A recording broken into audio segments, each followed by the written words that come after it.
All right. Now, I've already mentioned who I am, so let's go down the line. And Sosti, let's start with you. Give a little 411 who you are. Thank you. Hi, everyone. I'm Sosti. I lead a marketing team and an advisory team at United Talent Agency. We predominantly focus on advising large brands on how to approach marketing transformation challenges, including, in our conversation today, how to think of the metaverse and where to start and how to grow their businesses.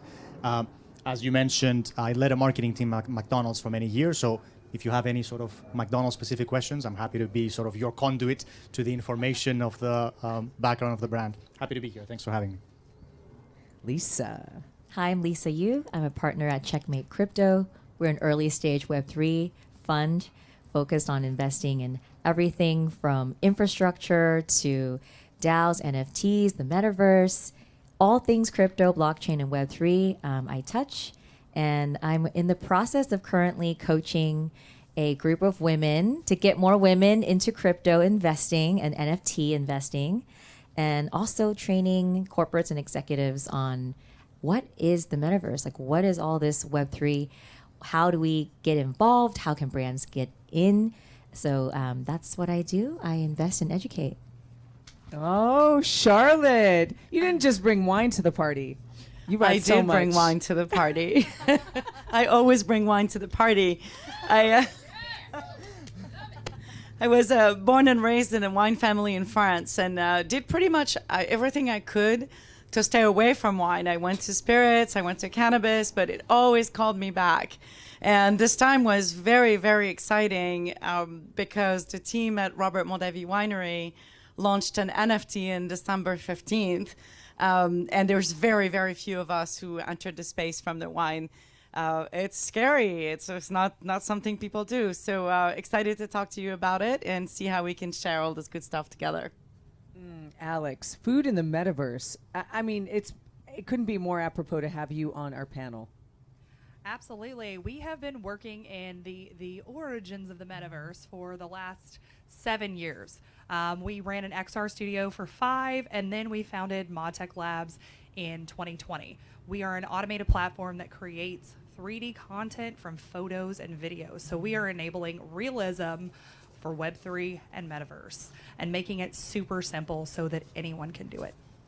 You know, you guys do some type of food menuing 3D. We were discussing that earlier. Can you share a little more about how, as an end user, I'm going to have that experience of food in the metaverse, but still in real life brick and mortar,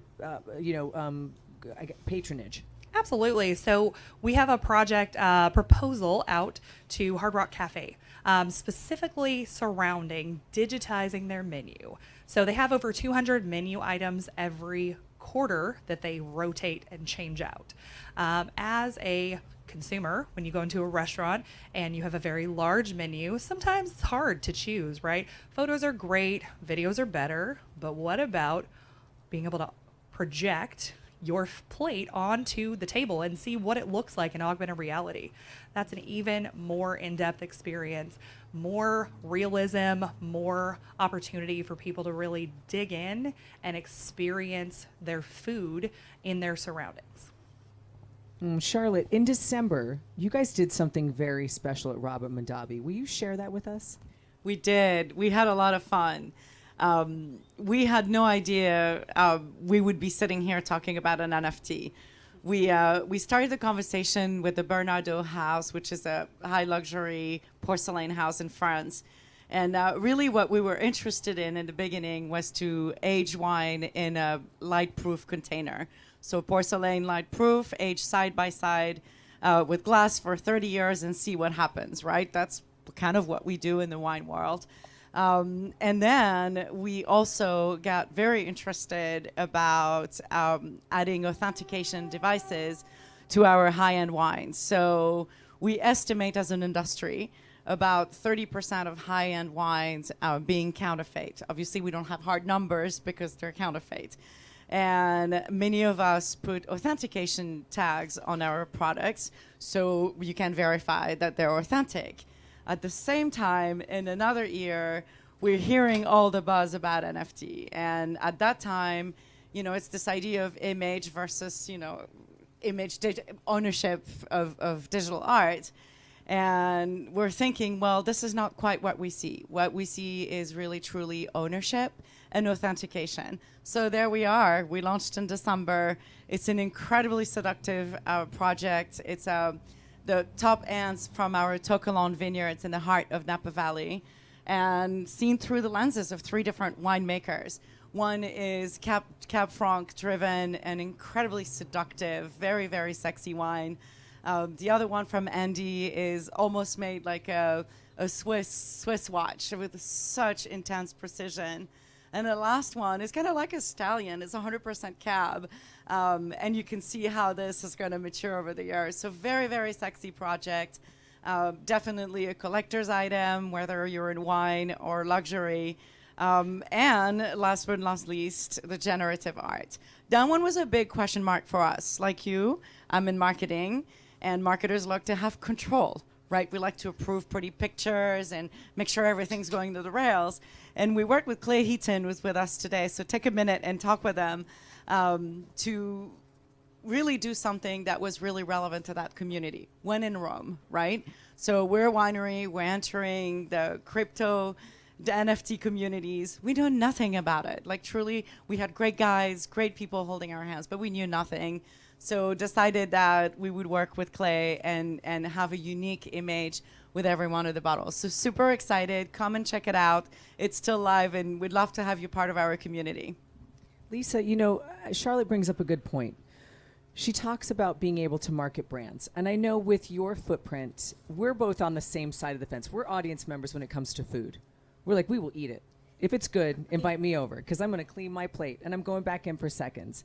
So with you, when you teach your executives how to market brands, what's your go-to lightning rod, or that one thing how you can plant the seeds so you know it's just going to sprout and become something fabulous? Yeah, so just to break it down, what is the metaverse? It's a place to gather virtually, and that's really where it starts. And for the brands, they want to know, where are people gathering based on demographics, based on interest levels. You can have more hyper-focused targeting because you know where different interest levels are going. I think what's really special about the metaverse is that, if there's right here, we're gathered because we're all interested in food or work in the food industry. And what's exciting is that, food, it's more than just eating. It's community building, it's breaking bread together, it's communing together, right? This is where you bond. And so when these food brands especially have a presence in the metaverse, it's the same thing applies, right? The challenge and the goal of the metaverse as these new experiences are coming online is, how do you get people to come and how do you get them to stay, right? It's easier to get people to stay if the food is delicious or if the wine is flowing or all of the above. But in a metaverse experience, it is the experience that gets people to stay. I'll predict that there will be a lot of both online to offline hybrid experiences. For example, you run NFT LA, there could be ticketed experience that gets you into a virtual McDonald's or Robert Mondavi winery. But then once you're there, you get to gather and meet with the people. And then afterwards, either before or after, you could be shipped a kit, a Happy Meal, a wine, a case of wine, and then everyone's drinking, eating Happy Meals together. I just see this as just a new way to market. And the brands that are early to the metaverse will have the most reach and the most impressions. I like that. Who here, by a raise of hands, has eaten at some point in their life at McDonald's? Right? You guys, come on. It's late night. We still do. And if you don't, you're probably not telling me the truth. Right? And I know Sosti has been a big part for 6 years. He was part of the marketing team. But he chose to transcend out of completely just the McDonald's, which again, I'm happy. I hope some of that goes to your retirement fund. Sure. Yes. Like everyone does. Yes. But then you transferred into working with celebrities and entertainment personnel at United Talent Artists. How did you make that switch and change from McDonald's, which is a huge celebrity, obviously to all of us because we've eaten there, to now United Talent Artists? For us, it's more up the how we advise certain entities like McDonald's on how to play in the space, whether that is connections with celebrities and marketing and the efforts that they can do that, or how to think of the metaverse. I'll give you an example. Show of hands, let's go out of the McDonald's category. Who loves sushi? Okay. Second show of hands, who has bought an NFT or has bought crypto in our audience? Okay. Is there such thing as crypto sushi? Well, let's think about the mechanics. Okay. So you're transacting in a digital fashion and you own the cryptocurrency that you buy and you own the NFT that you buy. The NFT is either art or a tokenization of a certain experience. Right now, when you think of small restaurants, when you think of sushi restaurants, when you think of chefs that are trying to make it, one of the bigger challenges is how do I get people to come back to my restaurant? How do I market myself? How do I get people to come back to my experience? The one side is what was very beautifully mentioned, the idea of projecting menu on the table and being able to see the food live. So no more do you have to rely on your server's explanation on the dish. You can see the dish live in front of you. You can swipe left and right. There's actually a restaurant in London that does that beautifully, and I'm sure that there's ways to scale that technology. But now if we start thinking of tokenizing as a way for membership or for a meal or a set of meals to be pre-sold, suddenly as an NFT holder, I now have the experience of the NFT. I own a part of the community that is part of the restaurant and the chef's community. I am now part of the restaurant. I bought a ticket. I bought a seat to the restaurant in certain seatings. That is a huge value driver for any restaurateur because you not only secure funds, realistically secure funds, but you also secure a community of very interested people that are looking to come and enjoy and be part of that experience. That is the bit that connects us as humans, and I think technology unlocks that in a beautiful way. Alex, what are you most excited about in the future? In the future, that's a great question. Could be 5 minutes from now. I'm going to go grander than that. I really look at the metaverse and Web3 as two sides of the same coin. In my mind, it is relatively synonymous. It's about experience. It's about the human experience and being able to see and relate to things in 3D like we do every single day in our lives. But now we get to do that in virtual worlds. I don't think that it's exclusive to a headset. I don't think it's exclusive to any device. I think it really is about meeting the user where they are and enabling them to contribute to their virtual world.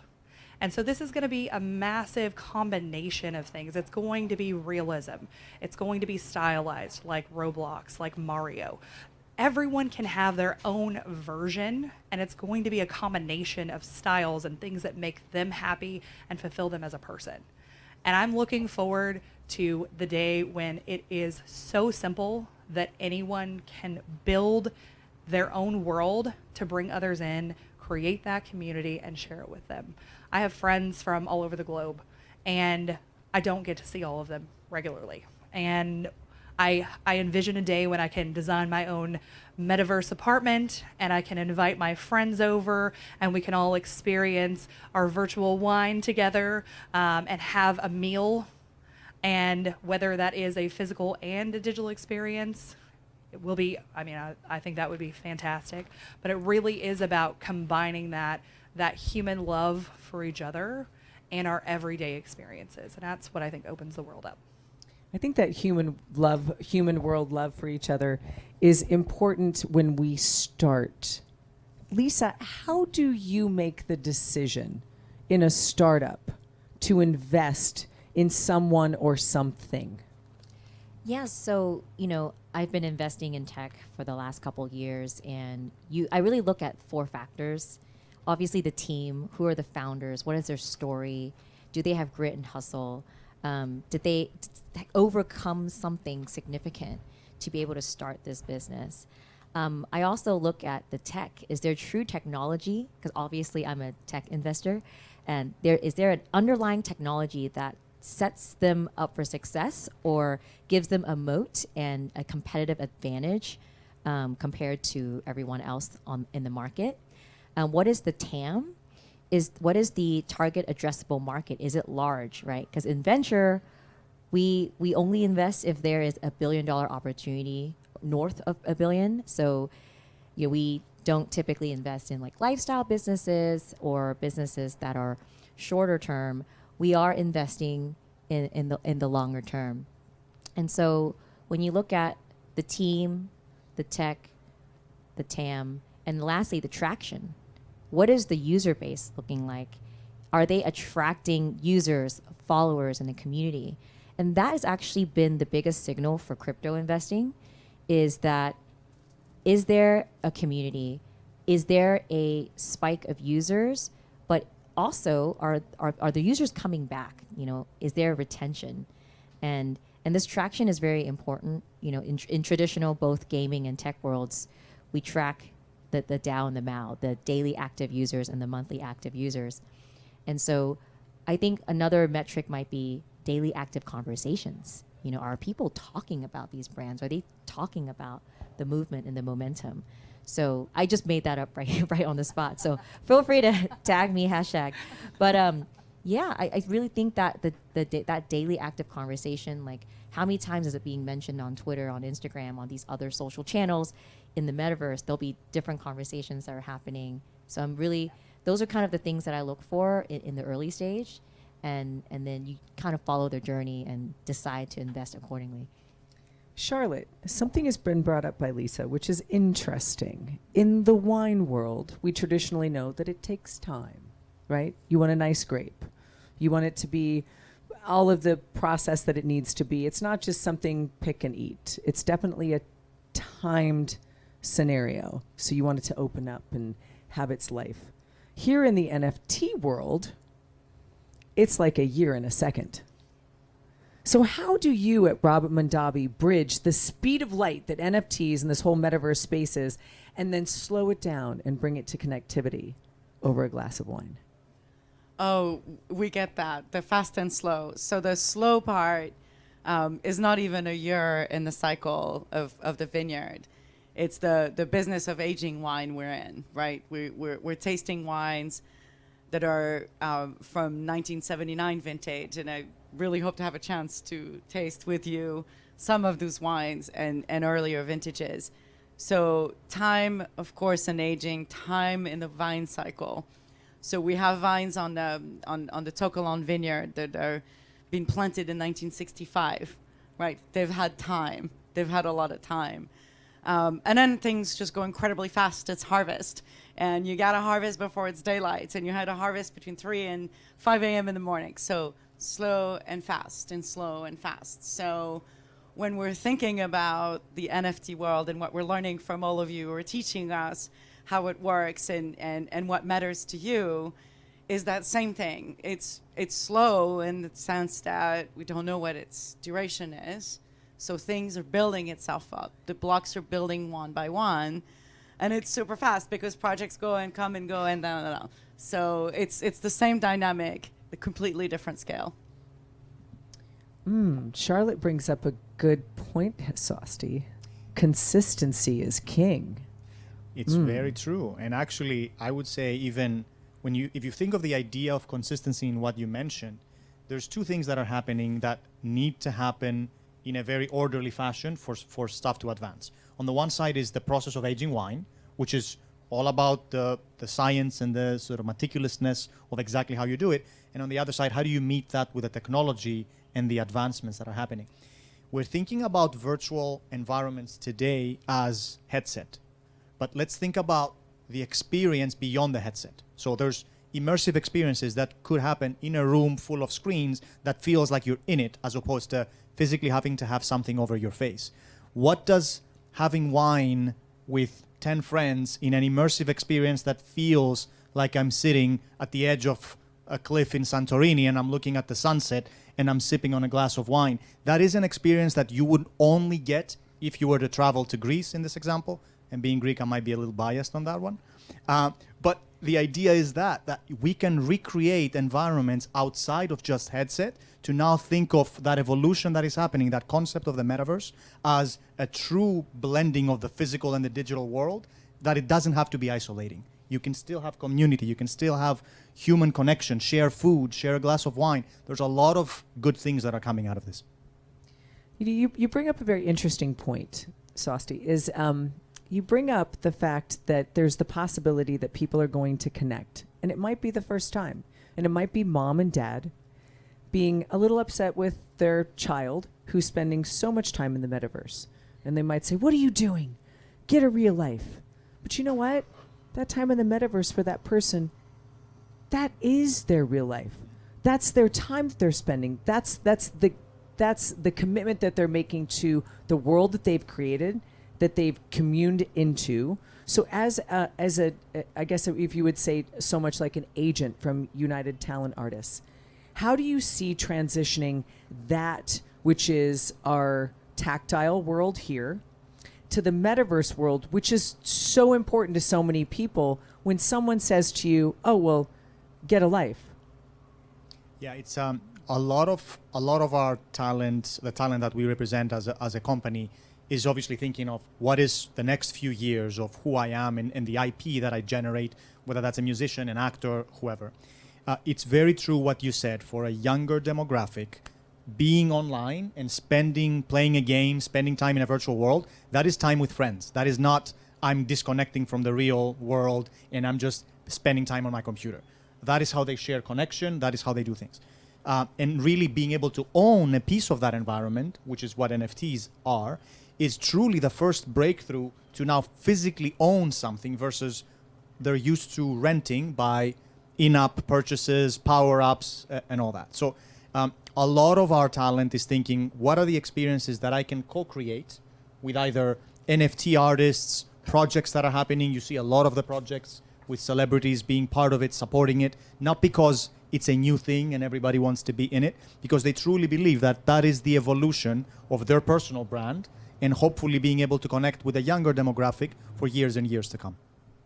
Is it always a younger demographic? What about an older demographic? You know, I think all of this that we're talking about now allows us to be shepherds of a new dawn.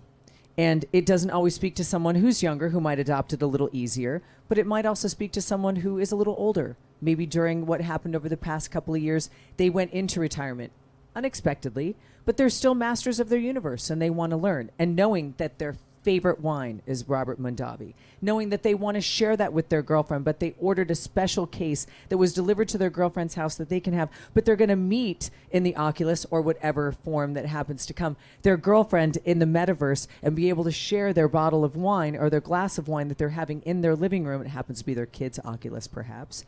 So do you find that you're seeing families, Charlotte, connect through the metaverse and in real life wine experiences? Yeah, the bridge is very, very visible for sure, Julie. Wine is about, just like you talked about food, and you did as well, Lisa, wine is about connecting, right? Wine is about sharing stories. Wine is about, you brought up, Julie, you know, sometimes in your family, the conversation is difficult, but you can talk about a Cabernet Sauvignon.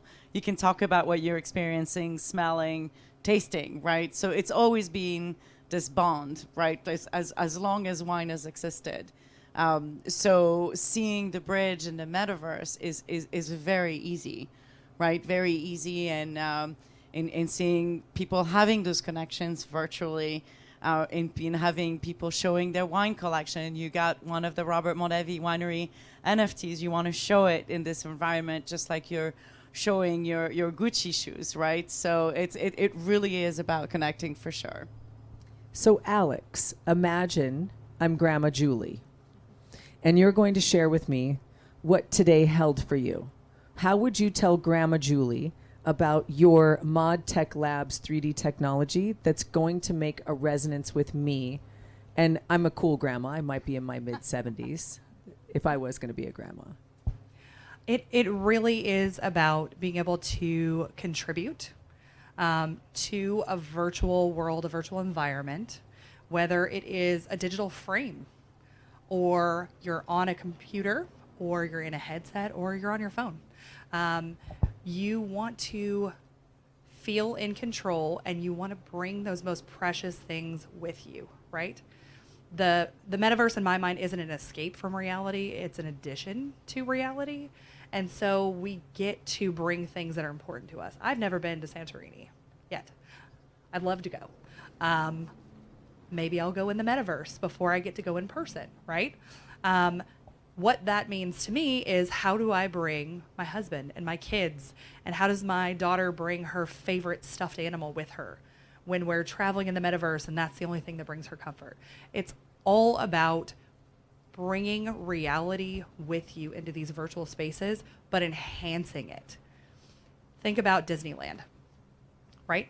Disney was inspired by a real castle in Germany to create Cinderella's castle in the movie, right?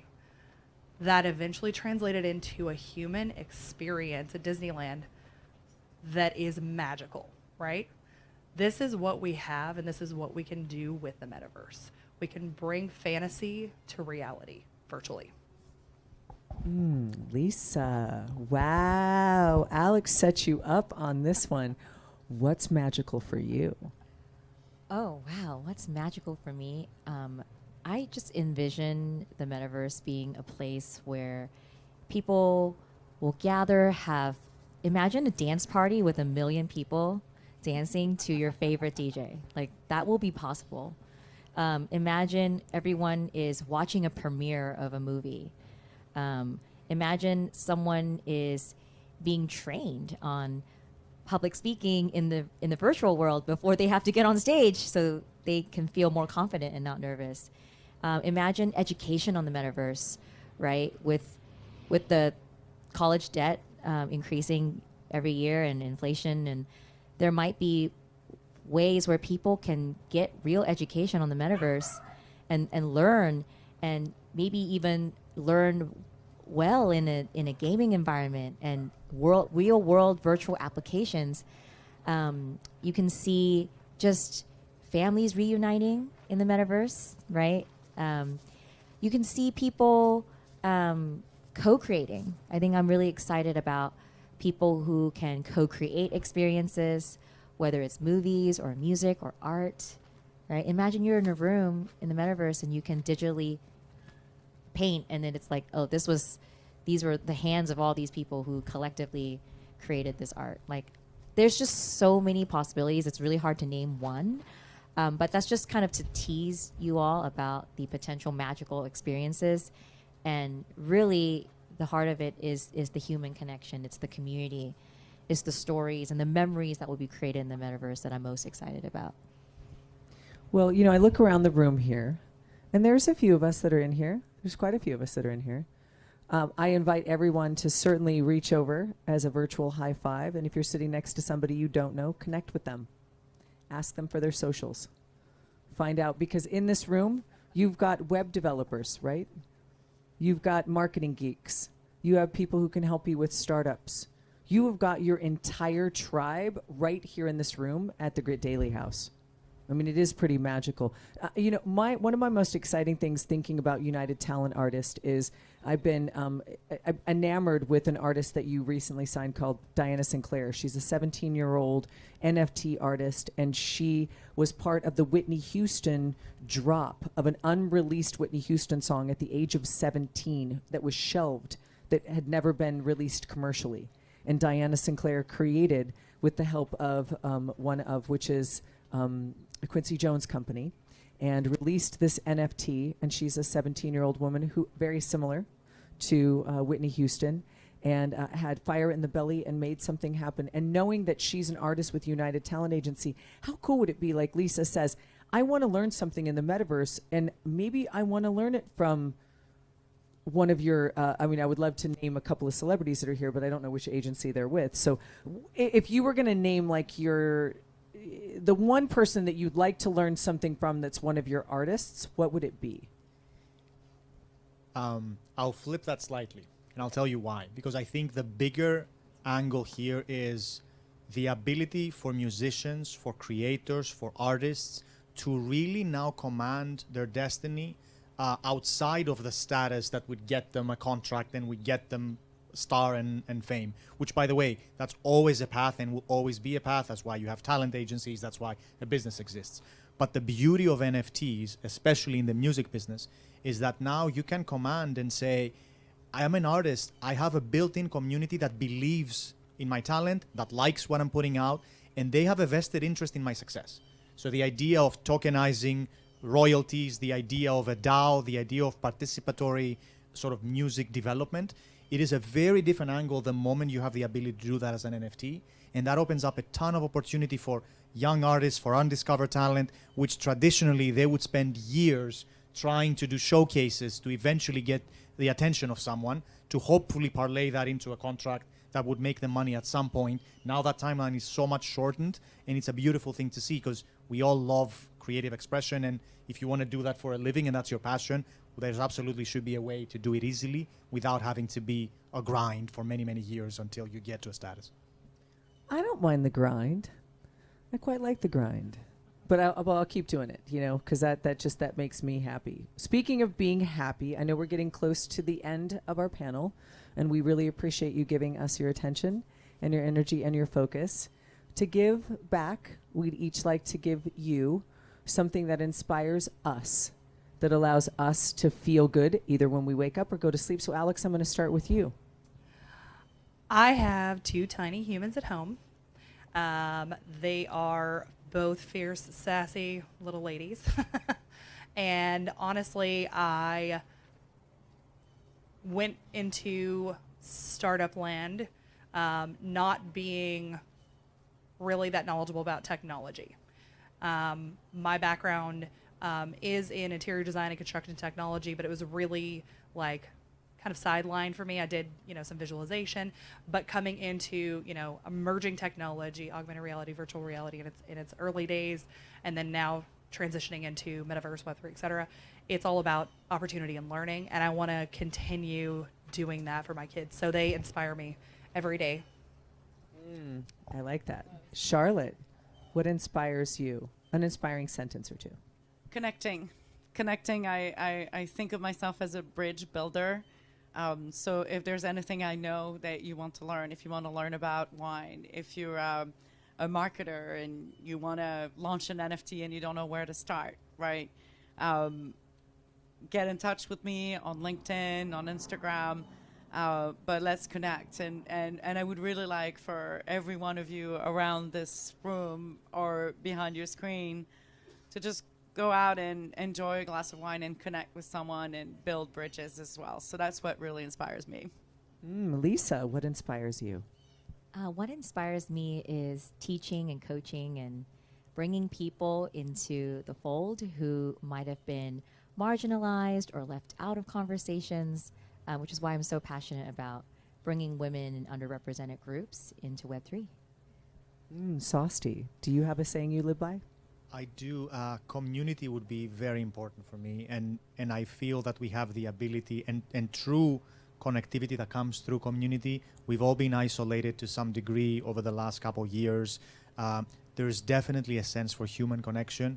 Energetically, what you put out is what you receive. So community in the true form of the sense of helping and growing and becoming.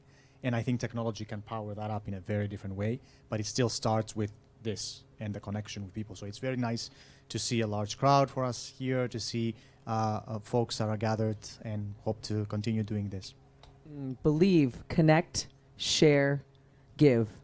Thank you so much for participating in Grit Daily House here.